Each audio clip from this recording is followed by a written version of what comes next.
Welcome प्यारे बच्चों, कैसे हैं आप लोग। आई होप कि लास्ट वीडियोस आपने बढ़िया तरीके से प्रिपेयर कर लिया होगा।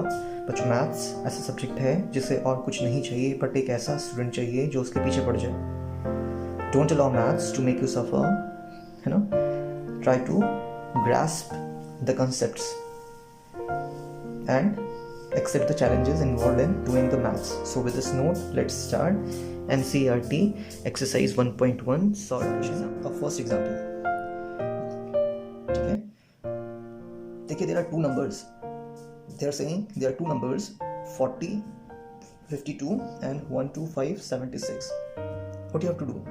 You have to find HCF. Yes, you have to find HCF using Euclid's division algorithm. Last time we had seen 3 steps involved in Euclid's division algorithm. उसी को हम यहाँ पे अप्लाई करेंगे। ठीक है, तो आइए देखते हैं। The first step involved is you have to identify the integers. तो यहाँ पे जरूरत नहीं है, ये आपका फर्स्ट इंटीजर है, ये आपका सेकंड इंटीजर है। जैसे हम देखते थे C is greater than D, satisfying C equals to dq plus r, where r is greater than equals to 0 and r is smaller than 0. और इसको हम एक साथ कैसे लिख सकते हैं?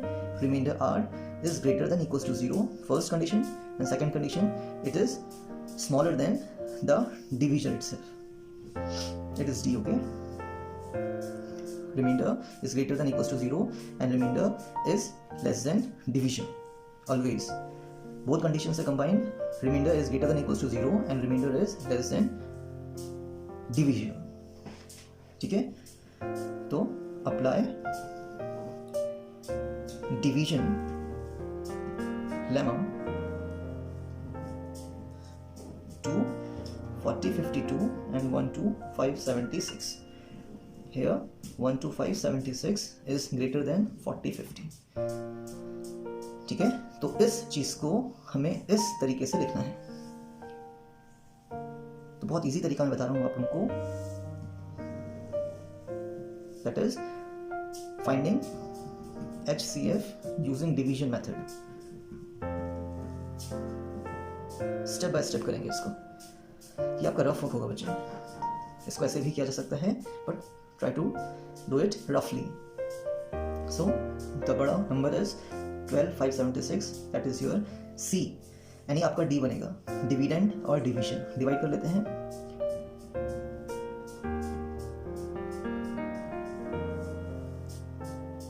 हाइडिंग थ्री नंबर्स, डिवीजन करने का तरीका। तो बचा हमारे पास 4 और 12। 4 3 सा 12 होता है, तो देख लेते हैं करके। 3 2 सा 6, 3 5 सा 15, 3 4 सा 12, माइनस करिए। 6 6 0 7 5 2 5 1 4, 420 आ गया। That comes 420। तो हम इसको कैसे लिख सकते हैं? 1 2 5 76 इक्वल्स टू 40 52 इंटू 3 प्लस 420। कुछ नहीं किया हमने इसको इस तरीके से लिखा हुआ है। C equals to DQ plus R, dividend equals to divisor into quotient plus reminder. Dividend कौन है? डिवाइजर, तो dividend equals to divisor, dividend equals to divisor into quotient. Quotient कितना है? That is your quotient 3 into quotient plus remainder, and remainder is your 420। क्या reminder 0 आया? नहीं आया। Move on to the second step. Since reminder is not equals to 0, apply division lemma 2। अब किस पे लगेगा डिवीजन लेमा? आपका शॉर्ट में लिख दिया मैंने इसको DL, डिवीजन लेमा। किस पे लगाएंगे? डिवाइजर और रिमाइंडर पे।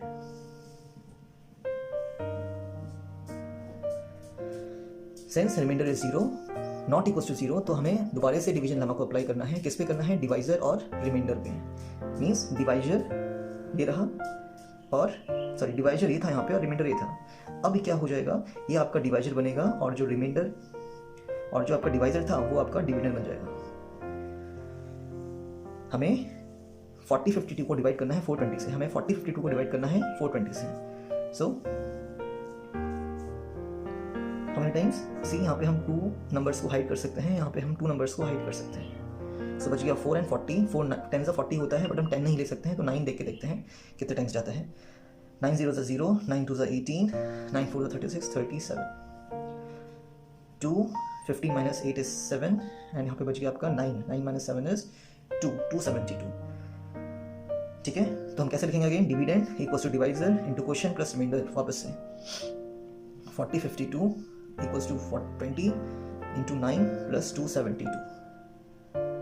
Dividend equals to divisor, dividend equals to divisor into question, question 9 है एंड प्लस रिमाइंडर इज 272. क्या रिमाइंडर 0 आया यहाँ पे? नहीं आया. Move to the third step again. Since reminder is not equals to 0, applying division lemma 2. अब किस पे लगेगा डिवीजन लेमा का? अगेन डिवाइजर और रिमाइंडर पे लगेगा. 420 एंड 272. हमेशा यहाँ पे भी डिवाइजर और रिमाइंडर पे लगा था. इसको हमने डिवाइड करवाया था 420 से. 40 52 को डिवाइड करा था 420 से. अभी भी सेम चीज़ हमें यहाँ पे अप्लाई करनी है. सो 272 डिवाइड करेगा किसको? 420 को. डिविडेंड ये हुआ और डिवाइजर ये हो गया आपका. तो 1 टाइम जाने वाला है ये. 272 माइनस करिए 8 माइनस करिए, कितना आने वाला है यहाँ पे? 4. यस. और यहाँ पे 148. क्लियर? वापस से dividend 420 equals to divisor 272 into question 1 है आपका, sorry plus remainder is 148. Again move to the fourth step. Since reminder is not equals to 0, applying division lemma 2. Division कितना था? 272 एंड रिमाइंडर कितना था? 148. अब आपका जो 148 है ये डिवाइड करेगा किसको? 272 को. क्लियर ना? तो आप लोग इसको करके देख सकते हैं. 148 1 टाइम से जाने वाला है, तो मैं डायरेक्टली करूंगा. Dividend 272 equals to divisor 148 into question is 1 plus remainder. जो भी बचेगा 272 और 148 को माइनस करके वो आ जाएगा आपका 124. Fourth step again remainder not 0. Move to the fifth step. आपको दोबारा से वही चीज़ लिखनी है. Since remainder not equals to 0, applying division lemma.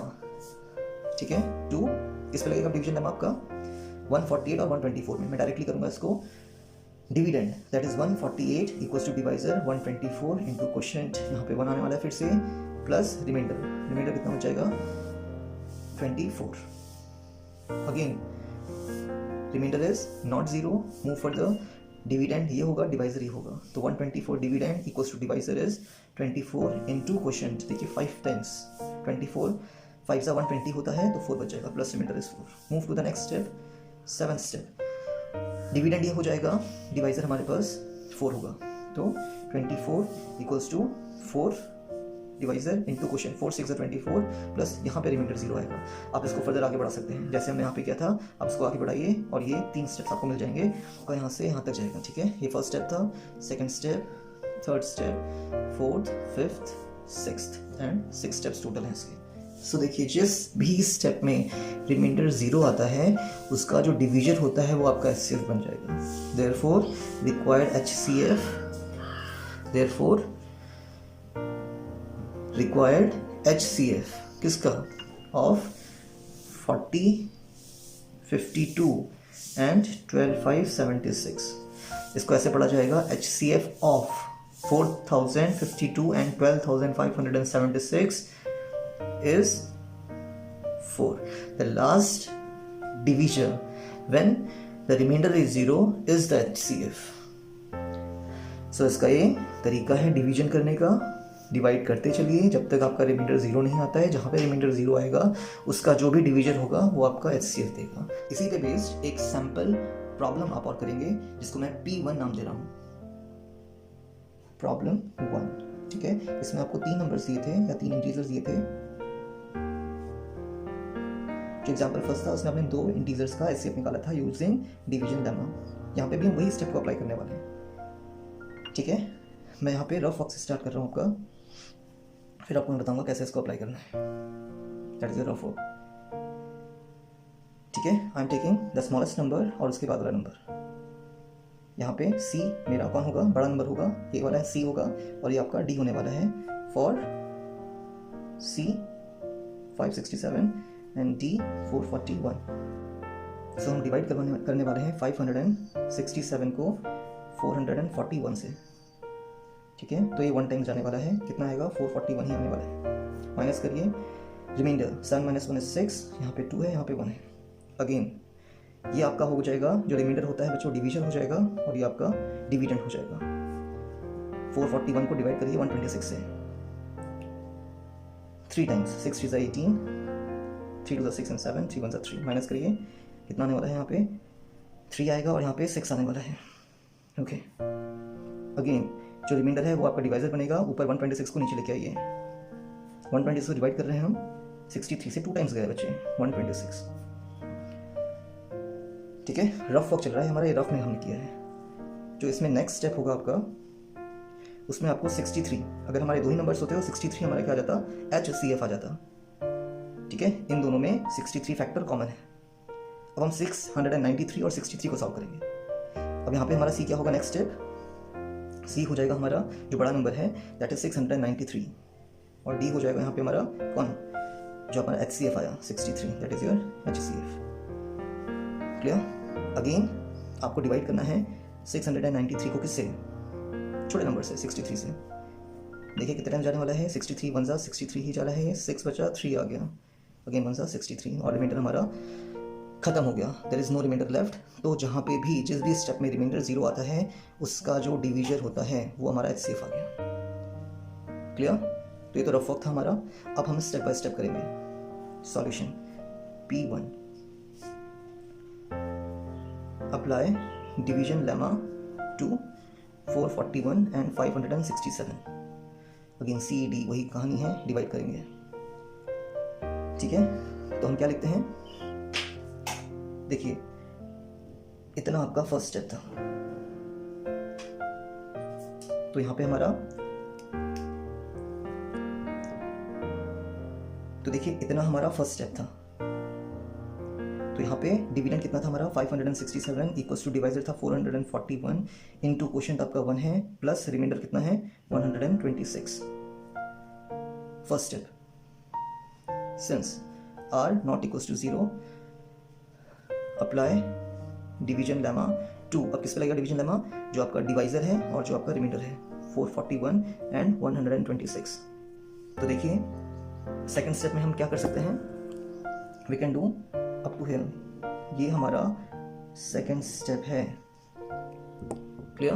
तो डिविडेंड कौन है यहाँ पे 441, डिविडेंड कौन है 441 equals to divisor is 126, dividend equals to divisor into quotient 3 है और रिमाइंडर 63 है, into 3 plus 63। Second step complete. Again since reminder is not equals to 0 apply division lemma 2। अब किस पे लगेगा डिवीजन लेमा आपका, नेक्स्ट पे 126 पे और 63 पे। 126 और 63 को डिवाइड करेंगे तो 2 आपका क्वोशिएंट आ जाएगा। तो आप लिख सकते हैं dividend equals to divisor into quotient plus remainder 0। ठीक है, here 63 is the HCF for 441 and 567. Now to find HCF of 441, 567 and 693, तीनों का हमें एक साथ निकालना है ना। अप्लाई डिवीजन लेमा टू 63, जो इन दोनों का HCF आया था, इन दोनों का जो HCF था वो 63 था, 263 एंड जो बच गया 693। सॉल्व करते हैं। 693 equals to divisor 63 into quotient 11 plus remainder is 0। See यहाँ पे हमने रफ में किया था, dividend 693 divisor into quotient plus remainder, since r equals to 0 hence HCF of किसका, 3 नंबर्स का 441, 567, 693 इक्वल्स टू 63। जो आपका डिवीजर होगा वो आपका HCF आ जाएगा, दैट इज आवर आंसर। तो कितने भी नंबर हो सकते हैं यहाँ पे आपके, आप सबको ऐसे ही सॉल्व कर सकते हैं अप्लाइंग यूक्लिड्स डिवीजन लेमा। आइए नेक्स्ट क्वेश्चन पे चलते हैं, नेक्स्ट एग्जांपल में चलते हैं, that is your second example of NCERT।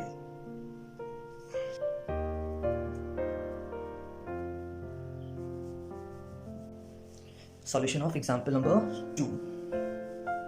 हमें क्या बोल रहा था उसमें, to show every positive integer, even integer, every positive integer even जो हो is of the form 2q। ठीक है, and every odd positive integer is of the form 2q plus 1. I hope आपने उसको नोट किया होगा जो क्वेश्चन था एग्जाम्पल 2, नहीं तो आप एनसीईआरटी में देख सकते हैं. हमें यहाँ पे शो क्या करना है कि every even positive integer is of the form 2q and every odd positive integer is of the form 2q plus 1. तो हमें ये देखना है इस क्वेश्चन में कि हम क्या करें. 2q दिख रहा है हमें, 2q plus 1 दिख रहा है, तो देखिए हमने dq plus r पढ़ा हुआ है. Isn't so? Euclid's division lemma क्या बोलता है? a equals to bq plus r where r is greater than equals to 0 and smaller than b. अब ये तो आपको रट चुका होना चाहिए, अब ये तो आपको रट जाना चाहिए, अच्छे से समझ में आना चाहिए कि ये क्या कंडीशन चल रही है. नहीं आ रहा है तो पीछे रेफर करिए, बिकॉज अब सारे क्वेश्चंस इसी पे बेस्ड हैं. ठीक है, तो देखिए मेरे पास पहला 2q आ रहा है, फिर 2q plus 1 आ रहा है, तो मैं इसको bq बोल सकता हूँ. रिमाइंडर 0 है यहाँ पे, बोल सकते हैं ना, लाइक 2q plus 0 तो बोल सकता हूँ मैं, और 2q plus 1 भी बोल सकता हूँ. तो ये किसके इक्वल होगा? किसी ना किसी डिविडेंड के इक्वल होगा, किसी ना किसी a के इक्वल होगा. ये समझने वाला पार्ट है. a equals to bq plus r, remainder 0 है, a equals to bq plus r, remainder 1 है. ठीक है, तो ये आपको समझने वाला पार्ट था. तो समझिए, अलग से क्वेश्चन है, let a be any positive integer and b, यहाँ पे b कितना दिख रहा था हमें? 2 दिख रहा है ना, तो b हमारा गिवन है कि 2 है. अब b आपका 2 हो गया तो रिमाइंडर कितना होगा? रिमाइंडर देखिए 0 के इक्वल तो है और 0 से बड़ा होगा. 0 हो सकता है, 0 से बड़ा 1 हो सकता है, 2 हो सकता है, नहीं हो सकता 2, because remainder is less than b. जितना भी आपने b को माना है, यहाँ पे 2 है आपका b, तो b से क्या होगा? छोटा होगा, तो आपका 2 नहीं हो सकता, ध्यान में रखिएगा. तो हमने क्या कर लिया? Let a be any positive integer and b equals to 2, because of that 2q plus 1 इस 2 को ही हमने क्या मान लिया? b मान लिया. Done. So applying again division lemma को अप्लाई कर रहे हैं. तो a इक्वल्स टू क्या होता है? bq plus r. b कितना मान लिए हम? 2. q कितना होगा? नहीं पता. रिमाइंडर कितना है? फर्स्ट पार्ट में 0 है. या फिर a equals to bq, again b हमारा 2 है, q प्लस रिमाइंडर कितना है? 1 है. ये दो कंडीशंस आ गई, और ये 2q plus 0 तो आपका 2q ही होगा. ठीक है, अब एक और चीज समझने वाली बात है. अगर मैं 2 से 1 को मल्टीप्लाई करूंगा तो 2 मिलेगा, 2 से 19 को मल्टीप्लाई करूंगा तो 38 मिलेगा. यस, तो 1 क्या था? Odd number. 19 क्या है? ऑड नंबर है. एक इवन नंबर भी देख लेते हैं. 6 2 से 12. तो देखिए 2 से किसी को भी मल्टीप्लाई करिए, अगर कोई 2 का मल्टीपल है तो हम उसको क्या बोलते हैं? इवन नंबर्स बोलते हैं. तो यहाँ पे 2q था, 2 into q, तो क्या इवन होगा? Yes, it is an even number because ये 2 का मल्टीपल हो रहा है. और अगर मैं 2 के मल्टीपल में या 2 में 1 ऐड कर दूं तो क्या मिलेगा? 2 plus 1 3, ऑड नंबर मिल जाएगा. 38 plus 1 फिर से क्या मिल जाएगा? 39, ऑड नंबर. 12 plus 1 क्या मिलेगा? 13, ऑड नंबर. तो देखिए 2q क्या है आपके पास? इवन नंबर है, इवन इंटीजर है. और अगर मैं 2q में 1 ऐड कर दूं, इवन नंबर पे मैं प्लस 1 कर दूं, तो क्या मिलेगा मुझे? ऑड नंबर मिलेगा. आई थिंक ये चीज क्लियर होगी. तो 2q is a multiple of 2, so it is even, and 2q again multiple of 2 is it is even, but addition of 1 makes it odd. If a is of the form 2q, then a is an even positive integer. Also, when a is of the form 2q plus 1, that is even plus 1, जो कि हमें odd मिलता है, 2q plus 1 even plus 1 odd, then a is an odd integer, and that is the solution. So that is a good example, easy example 2 of NCERT. Show that every positive integer, even integer, is of the form 2q. Every odd integer, positive integer, is of the form 2q plus 1. So हमने इस पे ये देख लेना था कि Euclid's division lemma क्या बोलता है? a equals to bq plus r बोलता है. r greater than equals to 0 but less than the divisor b.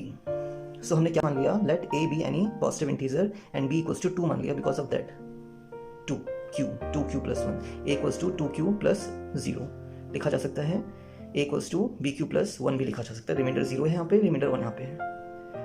तो जब b को हमने 2 मान ही लिया है तो रिमाइंडर कितना हो सकता है, equals to 0, remainder is equals to 0 और 0 से बड़ा दैट इज 1 हो सकता है। क्या 2 हो सकता है? नहीं हो सकता, बिकॉज 2 आपका b था, b से छोटा ही होता है तो 2 नहीं हो सकता। तो रिमाइंडर आपका 0 भी है और 1 है, दो कंडीशन आ गई। So applying division lemma a equals to B Q plus R. देखिए b आपका 2 माना था, q आपने ऐसे ले लेना है, प्लस रिमाइंडर कितना है फर्स्ट पार्ट के लिए, फर्स्ट कंडीशन के लिए 0, तो आपका 2q आ जाएगा। या फिर a हमारा क्या हो सकता है 2q प्लस 1 जब हमारा रिमाइंडर 1 है।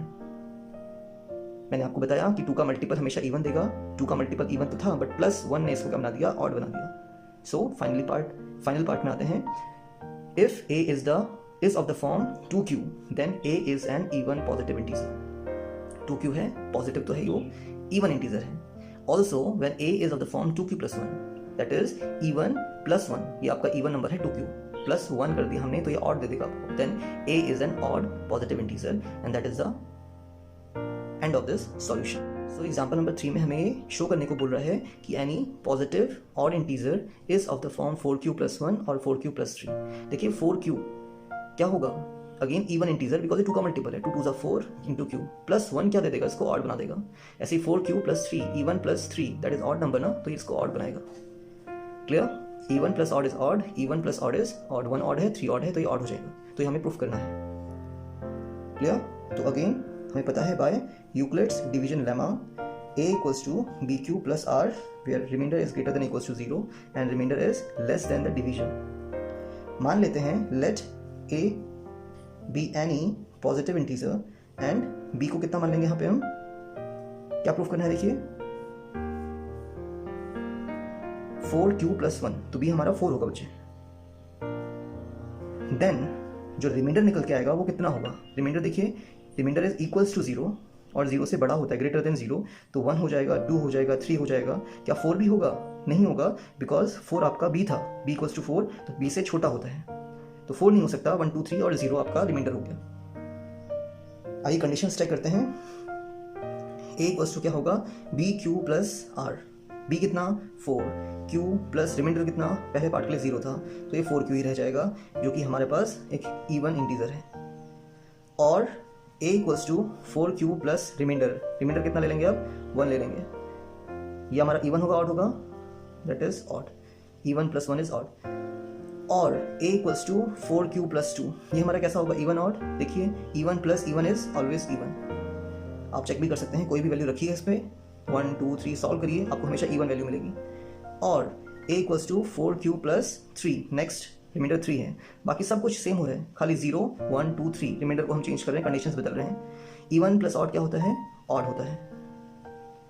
बस हमें इतना ही दिखाना है इसमें, और उसके बाद आप लिख सकते हैं that is a equals to 4q and 4q plus 2, 4q and 4q plus 2 are divisible by 2।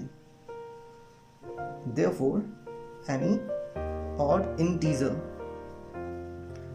is of the form 4q plus 1 और 4q plus 3। एग्जाम्पल 2 और 3 एक जैसे ही हैं, आप इनको समझ के कर सकते हैं। फिर आते हैं एग्जाम्पल नंबर 4 पे।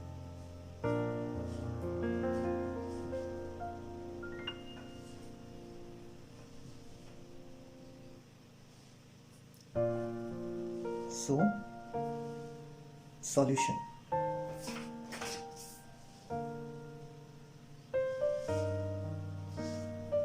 Solution of example number 4। तो देखिए उसमें दिया क्या था, आपने नोट किया होगा तो उसमें दिया था आपको काजू बर्फी का नंबर था 420 एंड बादाम बर्फी जिसका नंबर था 130। हमें इनको स्टैक करना है, प्रॉपर ऑर्डर में रखना है, stack them such that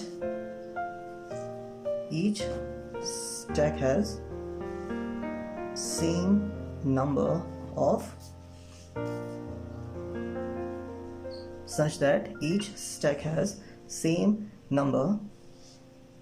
of बर्फीज।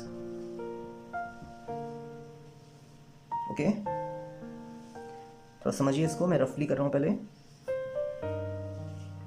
कि आपको एक ऐसा ट्रे चाहिए जिनका साइज सेम हो, और जो भी आप बर्फी डालें, चाहे आप काजू बर्फी डालें, चाहे आप बादाम की बर्फी डालें, वो सेम नंबर आना चाहिए। आप 5 इसमें रख रहे हैं तो 5 इसमें ही रखेंगे, 5 सब किसी में रखेंगे, और कोई भी बर्फी आपकी वेस्ट नहीं होनी चाहिए, है ना। फॉर एग्जाम्पल मेरे पास मिल्क क्रीम बिस्किट है और मेरे पास चॉकलेट क्रीम बिस्किट है। 42 ये है और 14 ये है। अब पैकिंग तो सबकी एक ही होगी, तो हम एक में कितना रख सकते हैं। अगर मान लो मैं एक पैकेट बनाता हूँ 14 का, तो यहाँ पे इसको 14 रखूँगा, फिर 14 का बनाऊँगा, फिर 14 का, 14 1 14, 2 28, 3 42 बर्फीज आ गई, और यहाँ पे हमारा 14 एक पैकेट इसका भी आ जाए। बस इतना ही समझना है इसमें। तो हमने निकाला क्या, हमने इनका कॉमन फैक्टर निकाला है, हमने इसका HCF निकाला है। Getting the point. तो आप इसको यूक्लिड्स डिवीजन एल्गोरिथम से भी निकाल सकते हैं। हमारे पास 420 था, डिविडेंड था, डिवाइजर 130 है, इनटू कितना करें, 13 3 39, 390 हो गया, बचेगा कितना 30, तो 30 इज अ रिमाइंडर। आप इसको डिवाइड करके निकाल सकते हैं। 420 को 130 से डिवाइड करिए, 3 टाइम्स जाएगा, कितना आएगा 39, 390, और कितना बच जाएगा 30 is a reminder. Dividend equals to divisor question plus reminder, dividend equals to divisor into question plus reminder. क्या रिमाइंडर 0 है? नहीं है, since reminder is not equals to 0, so again applying division lemma to किस पे, divisor और remainder पे, 130 and 30 पे apply करते हैं। तो 130 इक्वल्स टू 30 4 120, और कितना बच जाएगा 10 बच जाएगा। अगेन देख लीजिए, 30 से डिवाइड करना है 130 को, 30 4 120, रिमाइंडर कितना 10। Dividend equals to divisor into quotient plus reminder, dividend equals to divisor into quotient plus reminder, same a equals to BQ plus R के फॉर्म में हमने इसको लिख दिया है। रिमाइंडर 0 आया? नहीं आया, since reminder is not equals to 0, again applying division lemma 2। अब किस पर लगाएंगे हम, डिवाइजर और रिमाइंडर पे, 30 एंड 10 पे। सो अब तो हो ही जाएगा शायद, 30 इक्वल्स टू 10, कितने टाइम्स 30 होता है, 10 3 30, और रिमाइंडर 0 आ गया, since reminder equals to 0, hence HCF is कितना 10। required number of burfis in each stack is 10। ठीक है। A question for you, the total number of trays कितने होंगे, comment. total number of trays कितने होंगे। Problem number 2 is will be on your screen।